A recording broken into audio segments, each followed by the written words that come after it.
Hello and welcome to our channel solo tales. और आज की हमारी मूवी है हत्यापुरी।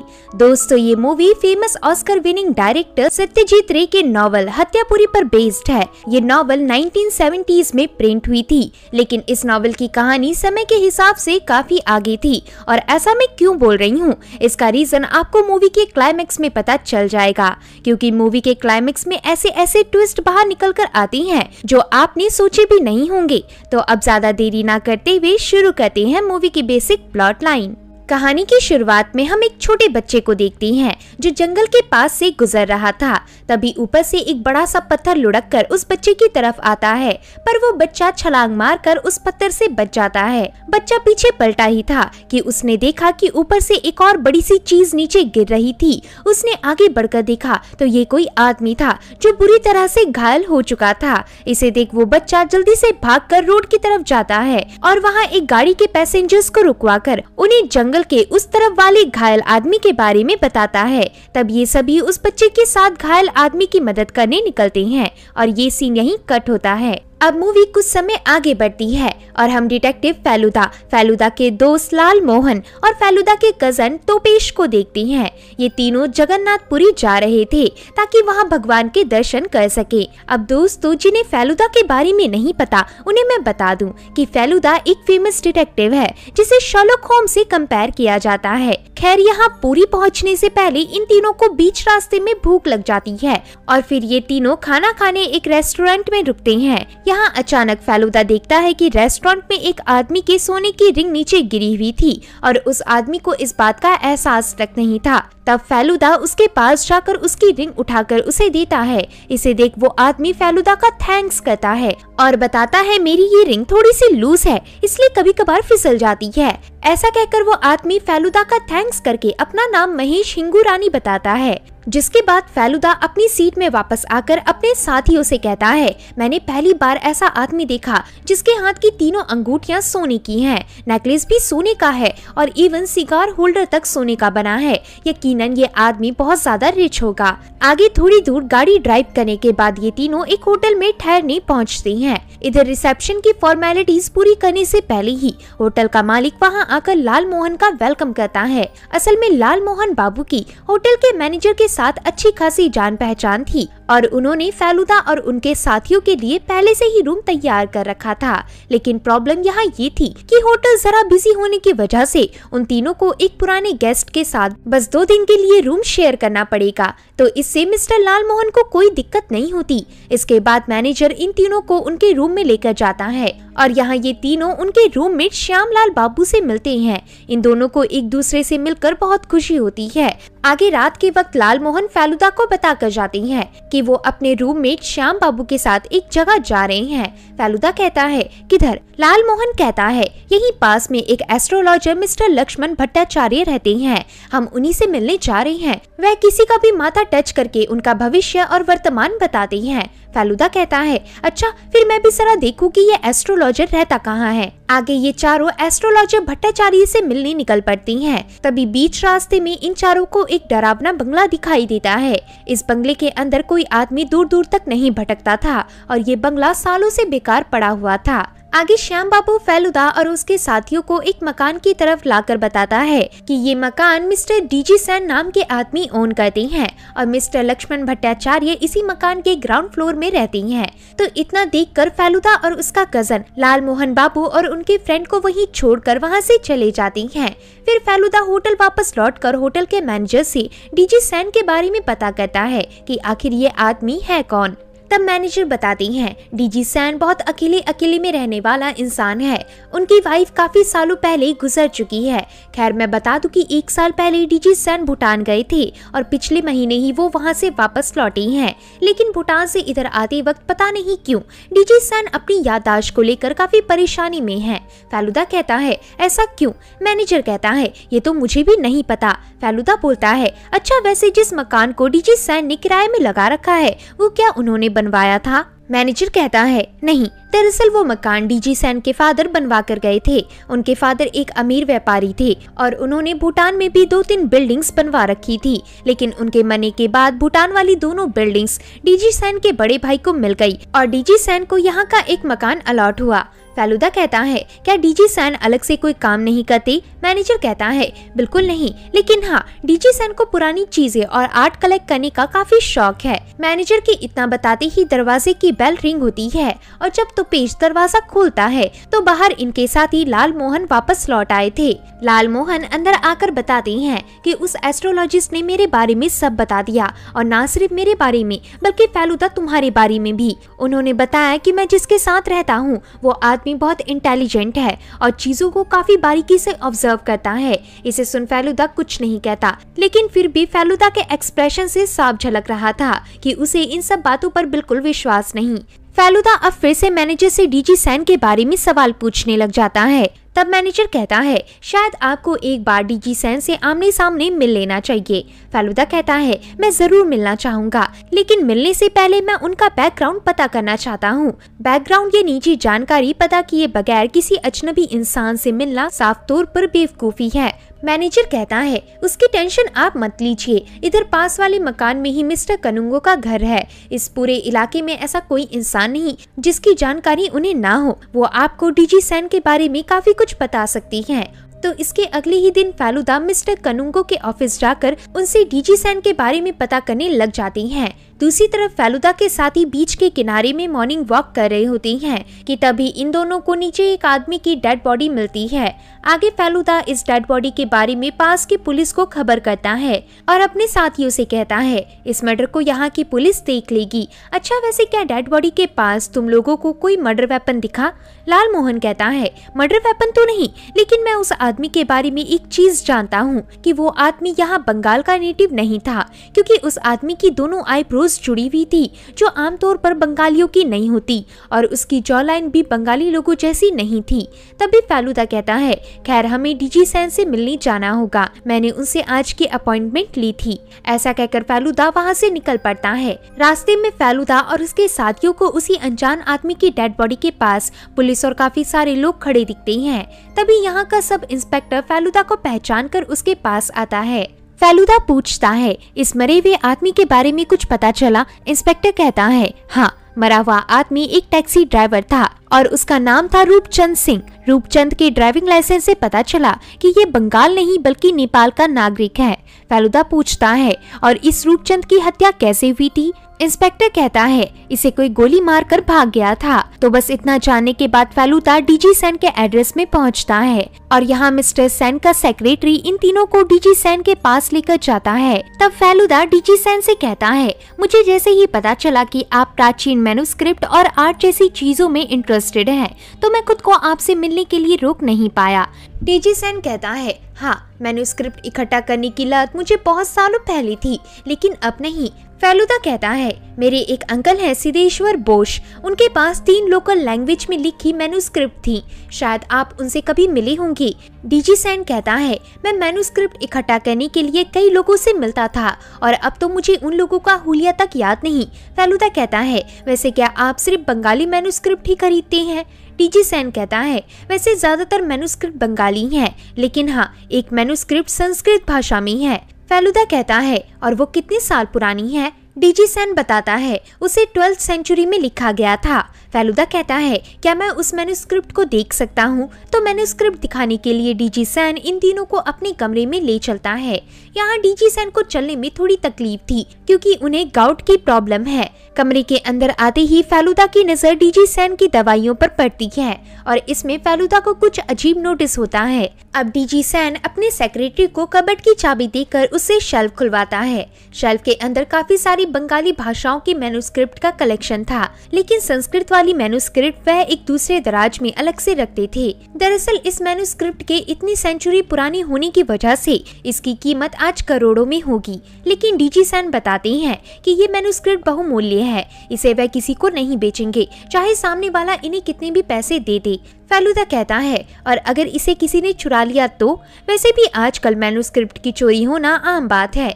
इसे सुन डीजी सैन गुस्से से भड़क जाती हैं और कहती हैं, हाँ, ब्लैक मार्केट में ऐसे कई लोग हैं जो मैन्युस्क्रिप्ट की चोरी करती हैं और ऐसे गुनहगारों को सख्त से सख्त सजा होनी चाहिए। फेलुदा कहता है, वैसे मैंने पता किया था कि आपका एक बेटा भी है, क्या आपको अपने उस बेटे की कोई खोज खबर है? डीजी सैन थोड़ा गुस्सा होकर कहता है, नहीं, मुझे उसके बारे में कुछ नहीं पता। तो इसे सुन फेलुदा अपने साथियों के साथ वहाँ से चला जाता है।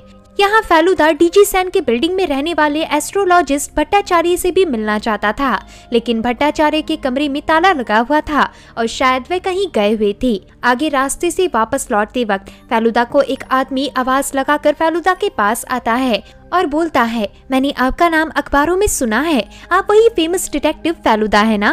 फेलुदा कहता है, जी बिल्कुल। वो आदमी कहता है, आप यहाँ जरूर उस आदमी के खूनी को ढूंढने आई होंगी जिसकी डेड बॉडी इधर बीच के पास मिली थी। फेलुदा कहता है, जी नहीं, दरअसल जब तक मुझे कोई तीसरा पर्सन कंसल्ट नहीं करता, मैं बेफालतू में किसी केस पर अपनी टांग नहीं अड़ाता। और रही बात उस खूनी को पकड़ने की, तो उसे जल्द ही पुलिस अपनी हिरासत में ले लेगी। ऐसा कहते वक्त फेलुदा उस आदमी के हाथ में मिस्टर हिंगुरानी की वही सोने की अंगूठी नोटिस करता है। तभी इतने में मिस्टर हिंगुरानी वहां आ जाती हैं और तब हमें पता लगता है कि हिंगुरानी ने इस आदमी को अपनी अंगूठी और मोबाइल फोन संभालने दिया था, क्योंकि वह थोड़े समय के लिए बीच में नहाने गए थे। यानी हिंगुरानी और इस आदमी की बहुत अच्छी खासी जान पहचान थी। अब मिस्टर हिंगुरानी अपने रास्ते चले जाती हैं। वहीं वो आदमी फेलुदा और उनके साथियों से बात करने लग जाता है। फेलुदा कहता है, वैसे आपने अपना नाम नहीं बताया। वो आदमी बताता है, मेरा नाम विलास मजूमदार है। फेलुदा कहता है, कहीं आप वो विलास मजूमदार तो नहीं जो पहाड़ की चढ़ाई करती हैं? क्योंकि मैंने किसी न्यूज या आर्टिकल में शायद आपका नाम पढ़ा था। विलास कहता है, बिल्कुल सही, मैं पहाड़ों में चढ़ाई किया करता था, लेकिन मेरा असली प्रोफेशन वाइल्ड लाइफ फोटोग्राफी का है। ऐसा कहकर विलास इन्हें अपनी एक पुरानी फोटो दिखाता है और इस फोटो में मिस्टर डीजी सैन भी दिख रहे थे। इसे देख के तीनों थोड़े हैरान होते हैं। तब विलास बताता है, जब मैं अपनी माउंटेनियरिंग करने काठमांडू नेपाल गया था, तो वहाँ डीजी सैन मेरे ही वाले होटल में ठहरे थे और उनका कमरा ठीक मेरे बगल में था। एक दिन मैं उनके साथ जानवरों की तस्वीरें खींचने पहाड़ों के बीच गया, तभी वहाँ अचानक मुझे किसी ने पीछे से धक्का दे दिया, लेकिन वो तो शुक्र है कि उस वक्त एक छोटे बच्चे ने मुझे गिरते हुए देख लिया और फिर कुछ लोगों की सहायता से मुझे जल्दी हॉस्पिटल पहुँचाया गया और फिर 3 महीने बाद मैं हॉस्पिटल से डिस्चार्ज हुआ। मैं वहाँ किसी तरह बच तो गया था, लेकिन उस हादसे के बाद से मेरी आधी याददाश्त भी अब तक गायब है। मुझे कुछ बातें याद हैं, लेकिन कई सारी बातें मेरे दिमाग से लगभग पूरी तरह गायब हो चुकी हैं। फेलुदा कहता है, अच्छा वैसे डीजी सैन काठमांडू क्यों गए थे? क्या उन्हें वहाँ कोई मैन्युस्क्रिप्ट खरीदनी थी? विलास कहता है, वो तो मुझे ठीक से नहीं पता, लेकिन मैं आपको काठमांडू के होटल में हुई अपनी एक घटना बताता हूँ, इससे शायद आपको थोड़ी हेल्प हो। असल में जिस होटल में डीजी सैन और मैं ठहरे हुए थे, उस होटल की एक प्रॉब्लम थी। वहाँ के सारे कमरे एक ही चाबी से खोले जा सकते थे, जिस कारण से एक बार गलती से मैंने अपनी जगह डीजी सैन का कमरा खोल दिया और वहाँ घुसते ही मैंने देखा कि डीजी सैन काठमांडू के 2 नेटिव से कोई सामान ले रहे थे। बस इतना देखते ही मैं सॉरी मांगकर उस कमरे से चला गया। कोइंसिडेंटली इस हादसे के नेक्स्ट मॉर्निंग ही मेरे साथ वो पहाड़ से गिरने वाला हादसा हुआ, जो मैं आपको पहले ही बता चुका हूँ। फेलुदा कहता है, आपको याद है कि आपको पहाड़ से धक्का किसने दिया था? विलास कहता है, बिल्कुल नहीं, मैं ये बात पूरी तरह से भूल चुका हूँ। तभी फेलुदा के साथी लाल मोहन विलास से कहती हैं, मैं एक एस्ट्रोलॉजर को जानता हूँ जो ये पता लगा सकता है कि आपको पहाड़ से धक्का देने वाला वो शख्स कौन था। इसे सुन विलास काफी एक्साइटेड हो जाता है और फिर उसी शाम ये सभी एस्ट्रोलॉजिस्ट भट्टाचार्य से मिलने पहुँचती हैं। भट्टाचार्य इन सभी का वेलकम करता है। तभी अचानक भट्टाचार्य की नजर विलास के माथे पर बनी पीनियल ग्लैंड पर पड़ती है और वो हैरानी से कहती है, तुम्हारे सिर के बीचों बीच बना ये मस्सा ठीक थर्ड आई वाली जगह पर है। फेलुदा कहता है, और दिमाग के ठीक इसी हिस्से को छूकर आप लोगों का वर्तमान और अतीत बताती हैं। भट्टाचार्य बताती हैं, बिल्कुल, असल में इंसान का थर्ड आई इस दुनिया की सबसे विचित्र चीजों में से एक है। मुझे आज भी याद है, एक बार बचपन में मेरे अंकल ने मुझे उनका मसाज करने कहा था और जब मैं उनके सर की मसाज करने लगा तब मेरा हाथ गलती से उनके सर के बीचों बीच पड़ गया और मुझे अचानक से अपनी आंखों के सामने उनका भूत, भविष्य, वर्तमान सब नजर आने लगा। तब से मेरे अंदर किसी भी इंसान के थर्ड आई को छूकर उनके बारे में बताने की अनोखी शक्ति आ गई। ऐसा कहकर ज्योतिष भट्टाचार्य अपना हाथ विलास बाबू के पीनियल ग्लैंड से टच करता है और बिलास के बारे में उसके अतीत में घटी सारी घटनाएं बता देता है, जैसे बिलास ने कब अपना स्कूल ग्रेजुएट किया था, उसकी कौन कौन सी नौकरी लगी और उसके साथ क्या क्या हादसे हो रखे हैं। ये सब बातें इतनी सच थी कि इन्हें सुनकर बिलास को चक्कर आने लगती हैं। तभी ज्योतिष भट्टाचार्य बिलास के सर से अपना हाथ एकदम से खींचकर कहती हैं, तुम्हें तो अभी जिंदा नहीं होना चाहिए था, जरूर तुम पर किसी दैवीय शक्ति का हाथ है जो तुम उस हादसे से बच निकले हो। लाल मोहन कहता है, वैसे क्या आपने देखा कि इन्हें पहाड़ से धक्का देने की किसने कोशिश की थी? भट्टाचार्य कहता है, वो जानकारी मैं किसी को नहीं दे सकता, क्योंकि अगर मैंने ऐसा किया तो गॉड मुझसे नाराज हो जाएंगे और शायद मैं अपनी शक्ति खो दूंगा। तो यहाँ इसी वजह से इन सभी को खाली हाथ लौटना पड़ता है। उसी रात विलास फेलुदा के साथियों को बताता है, जरूर जिस दिन मिस्टर डीजी सैन के कमरे में मैं गलती से दाखिल हुआ था, उस दिन डीजी सैन उन नेपाली सिटीजन्स के साथ मिलकर कोई गैर कानूनी चीज कर रहे होंगे, लेकिन मैंने उन्हें ऐसा करते हुए देख लिया और शायद इसी बात का डीजी सैन को डर लगने लगा।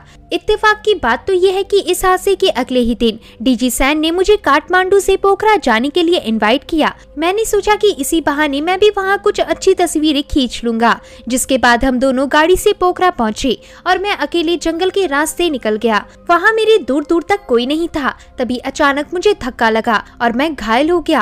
काश उस दिन मुझे धक्का देने वाले का चेहरा मैंने देख लिया होता तो आज मुझे कोई कंफ्यूजन नहीं होती। आगे फेलुदा और उसके साथी जब अपने होटल वापस लौट रहे होती हैं, तभी इन्हें बीच रास्ते में हिंगू रानी मिलता है।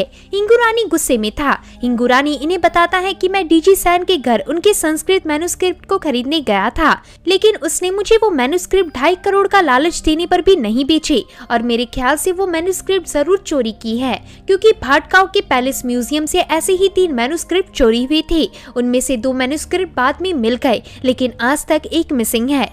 लाल मोहन कहती हैं, वैसे ये भाटगांव है किधर? हिंगू रानी कहता है, काठमांडू से 10 किलोमीटर दूर। लेकिन फेलुदा को चोरी वाली बात पर यकीन नहीं था, क्योंकि चुराई गई चीज कोई इस तरह किसी को शो नहीं करता। हिंगू रानी कहता है, वो सब तो मुझे नहीं पता, लेकिन अब मेरे पास 3 दिन बचे हैं। इन 3 दिन के अंदर मैं किसी भी तरह डीजी सैन से वो मैन्युस्क्रिप्ट हत्या कर ही रहूंगा, चाहे इसके लिए मुझे कुछ भी करना पड़े। ऐसा कहकर हिंगू रानी वहाँ से चला जाता है।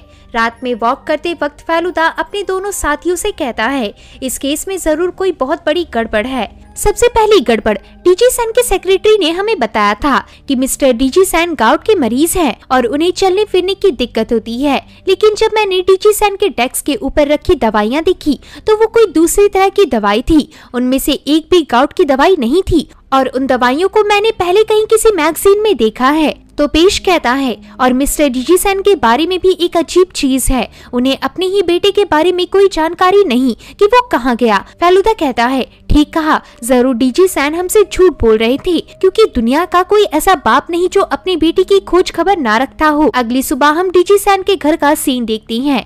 यहाँ डीजी सैन से मिलने बिलास उनके घर आया था, लेकिन जैसे ही डीजी सैन बिलास को देखती हैं तो उनका शरीर कांपने लगता है और वो अपने सेक्रेटरी को विलास को वहाँ से दफा करने बोलते हैं। इसे देख बिलास को कुछ समझ नहीं आता।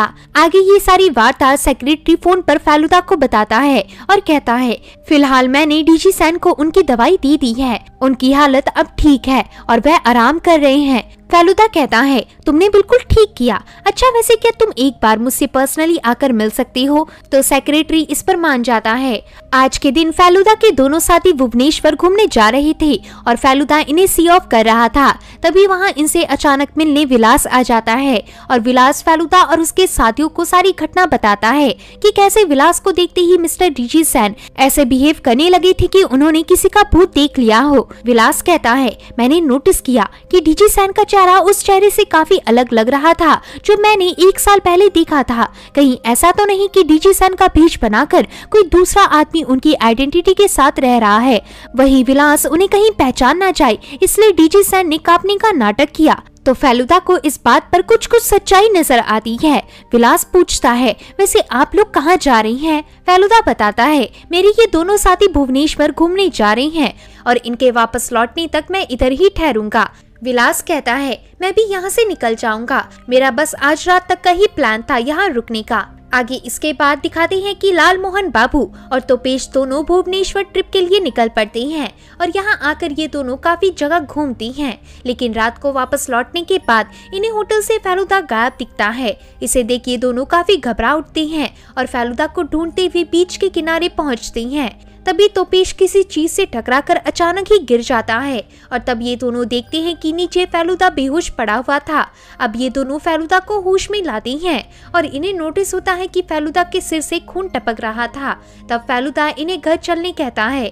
घर में ये लोग फेलुदा से पूछते हैं कि वो वहाँ बेहोश कैसे हुआ, लेकिन फेलुदा को कुछ भी ठीक से याद नहीं था। तभी अचानक इनके दरवाजे में मैनेजर एक आदमी को लेकर आता है और पता चलता है कि ये आदमी डीजी सैन का इकलौता बेटा महिम सैन था। महिम सैन इन्हें बताता है कि वो इधर इतने दिनों बाद अपने किसी बिजनेस पर्पस से आया था और यहाँ आते ही उसे मैनेजर से पता चला कि फेलुदा उससे मिलने को इंटरेस्टेड थे, इसलिए वो इधर डायरेक्ट फेलुदा से मिल रहा है। फेलुदा कहता है, हम लोग आपसे पहले आपके फादर से मिले थे, उन्होंने आपके बारे में पूछते ही ये बोल दिया था कि वो आपके बारे में कुछ नहीं जानते, ऐसा क्यों? महिम कहता है, दरअसल मेरे फादर चाहते थे कि मैं उनकी हॉबी पर काम करूं और आर्ट की फील्ड में कुछ हासिल करूं, लेकिन मुझे कला की कोई समझ नहीं थी और इसीलिए मैं कॉर्पोरेट कंपनी में काम करने लगा। इससे मेरे फादर मुझसे खूब नाराज हुए और तब से उन्होंने मेरे बारे में बात करना ही बंद कर दिया है। फेलुदा कहता है, मिस्टर महिम, वैसे यहाँ आने से पहले आपको एक बार अपने पिता से मिल लेना चाहिए था। दरअसल सुबह आपके पिता ने 2 अमेरिकन को मैन्युस्क्रिप्ट शो करने अपने घर बुलाया था, लेकिन वहाँ जब उन्होंने 12th सेंचुरी वाला वो मैन्युस्क्रिप्ट खोलकर देखा तो वो मैन्युस्क्रिप्ट गायब था और सुबह से उनका सेक्रेटरी भी गायब था, यानी शायद सेक्रेटरी डीजी सैन का मैन्युस्क्रिप्ट लेकर फरार हो गया। बस यही पता लगते ही डीजी सैन की तबीयत काफी खराब है। इसे सुन महिम को थोड़ा शॉक लगता है। तब फेलुदा कहता है, वैसे आपको पता है कि आपके फादर गाउट से पीड़ित हैं? महिम हैरान होते हुए कहता है, गाउट? लेकिन मैंने तो उन्हें कुछ 2-3 महीने पहले ही अच्छे से टहलते और घूमते देखा था और ये इम्पॉसिबल है कि उन्हें इतनी अचानक से गाउट की समस्या हो जाए। तो इसे सुन फेलुदा थोड़ा शॉक होता है और अब ये सभी महिम सैन को वापस भेजकर इस केस के बारे में बारीकी से डिस्कशन करने लगती हैं। अगली सुबह फेलुदा अपने दोनों साथियों के साथ मिस्टर डीजी सैन से मिलने जा रहा होता है कि तभी बीच रास्ते में फेलुदा को फिर से वही पुराना खंडर दिखाई देता है। इस बार फेलुदा को खंडर के अंदर जाने की क्यूरियोसिटी जगती है और वो अपने दोनों साथियों के साथ खंडर के अंदर जाता है। तभी यहाँ नीचे देखने पर फेलुदा को ताजे फुटप्रिंट के निशान दिखते हैं। उस फुटप्रिंट को ध्यान से देखने पर उसमें खून का हल्का सा निशान भी नजर आता है। इसे देख फेलुदा बोलता है, हमें इस घर के अंदर जाकर देखना पड़ेगा। आगे फेलुदा घर के अंदर कदम रखता है तो ये घर जितना बताया जाता था उससे भी काफी साफ था। साथ ही इधर कुछ ऐसी चीजें भी पड़ी होती हैं जिससे मैन्युस्क्रिप्ट की नकली कॉपी तैयार की जाती थी।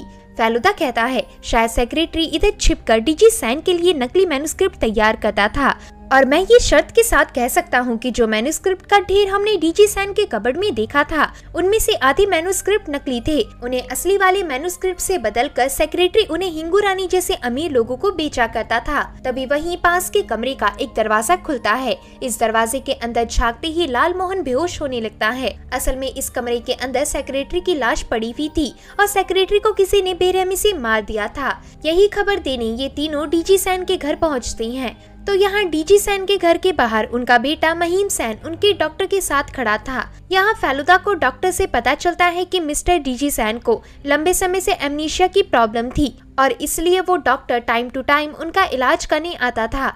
यहाँ फेलुदा डीजी सैन के बेटे को ये खबर दे देता है कि उनका सेक्रेटरी मर चुका है और ये खबर देने के बाद फेलुदा अपने होटल वापस आकर लाल मोहन को बताता है कि सेक्रेटरी की हत्या कल रात 8 बजे से 10 के बीच हुई थी और उसे किसी ब्लंट ऑब्जेक्ट से मारा गया था। लाल मोहन कहता है, पुरी में आखिर हो क्या रहा है, सिर्फ 5 दिन के अंदर 2 मर्डर्स।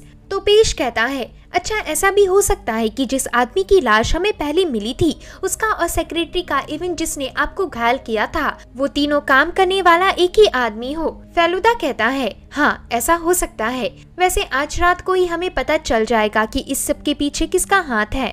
लाल मोहन कहता है, वो कैसे? फेलुदा कहता है, वो तो मैं आपको रात को ही बताऊंगा। आगे हम फेलुदा और उसके दोनों साथियों को उस खंडर के सामने छिपकर किसी का इंतजार करते हुए देखते हैं। फेलुदा को पूरी उम्मीद थी कि खूनी आज रात इधर फिर दिखेगा। तभी इन्हें वहाँ खंडर के पास दो अलग अलग आदमी दिखते हैं और ये तीनों मिलकर इन दोनों को किसी तरह पकड़ लेती हैं। तो इनमें से पहला आदमी बिलास निकलता है और दूसरा ज्योतिष भट्टाचार्य निकलती हैं। तभी वहाँ पुलिस भी आ जाती है, जिसे इधर फेलुदा ने बुलाया था। फेलुदा पुलिस से कहता है, इन्हें अरेस्ट करने से पहले मुझे इन लोगों से कुछ बातचीत करनी है।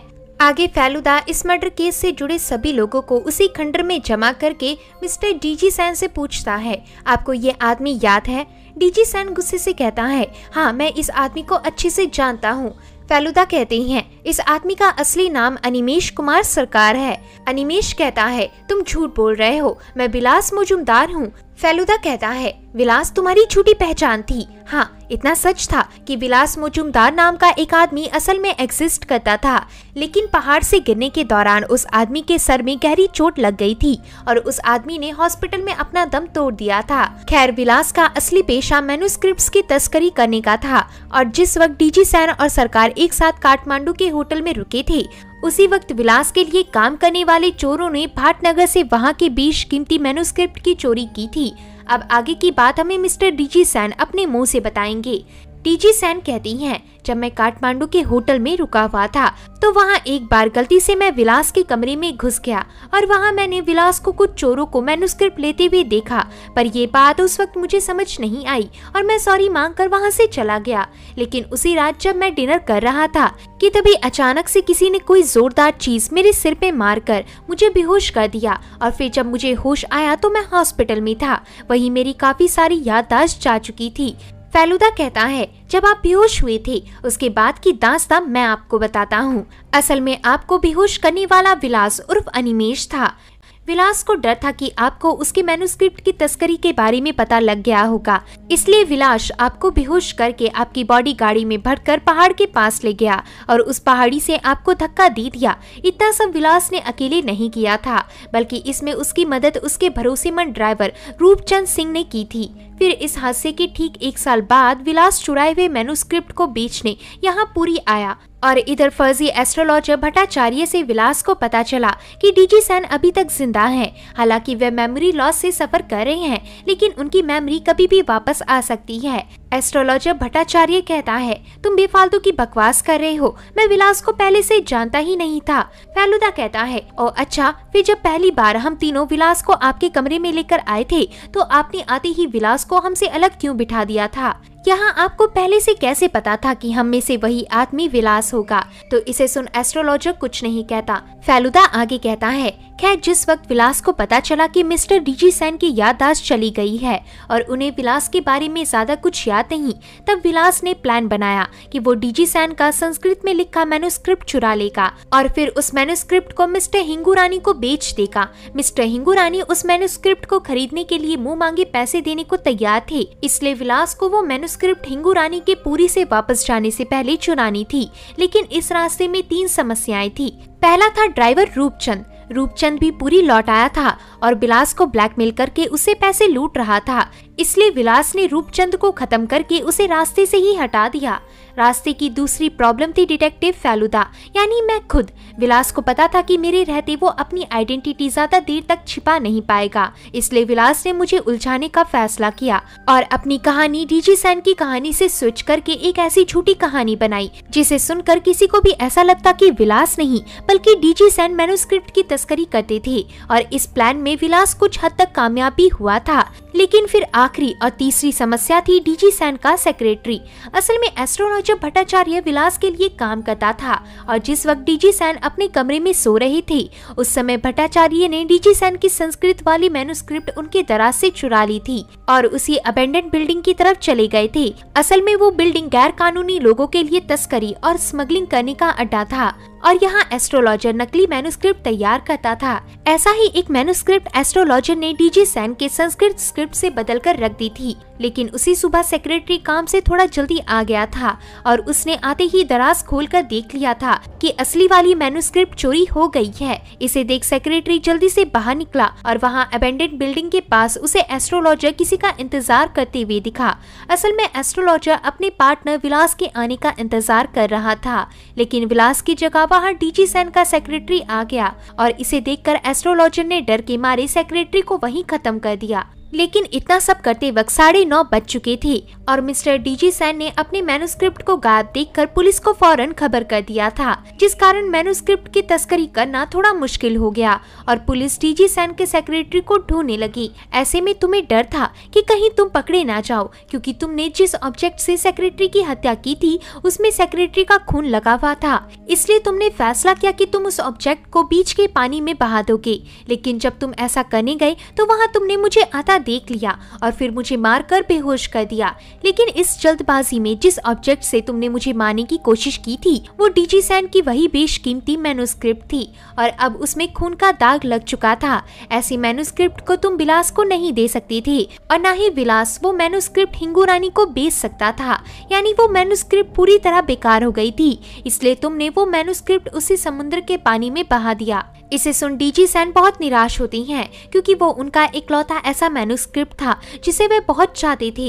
लेकिन फेलुदा कहता है घबराने की कोई बात नहीं, क्योंकि समुद्र का पानी सिर्फ चीजों को दूर नहीं ले जाता बल्कि उन्हें वापस भी लाता है। ऐसा कहकर फेलुदा डीजी सेन को वो मैन्युस्क्रिप्ट निकालकर उसे डीजी सेन को वापस देती हैं। इस मैन्युस्क्रिप्ट को पाकर डीजी सेन को बहुत खुशी होती है। लाल मोहन कहते हैं लेकिन तुम्हें ये मैन्युस्क्रिप्ट कहाँ से मिला? फेलुदा बताती हैं ये मैन्युस्क्रिप्ट तैरते हुए मछुआरों की बस्ती में आ गई थी और क्योंकि उन्हें मैन्युस्क्रिप्ट की कीमत का जरा सा भी अंदाजा नहीं था, इसलिए उन्होंने वो मैन्युस्क्रिप्ट मुझे सस्ते में लौटा दी।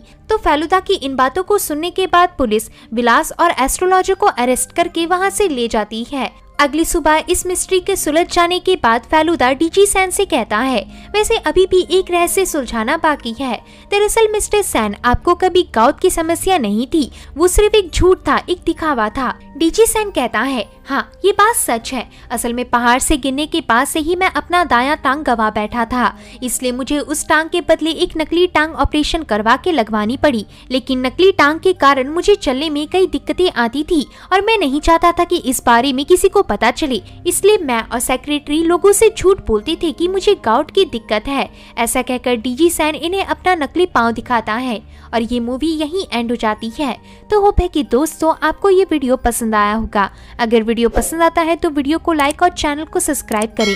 मिलते हैं ऐसे ही एक और मजेदार वीडियो के साथ, तब तक के लिए आप अपना ध्यान रखें। धन्यवाद।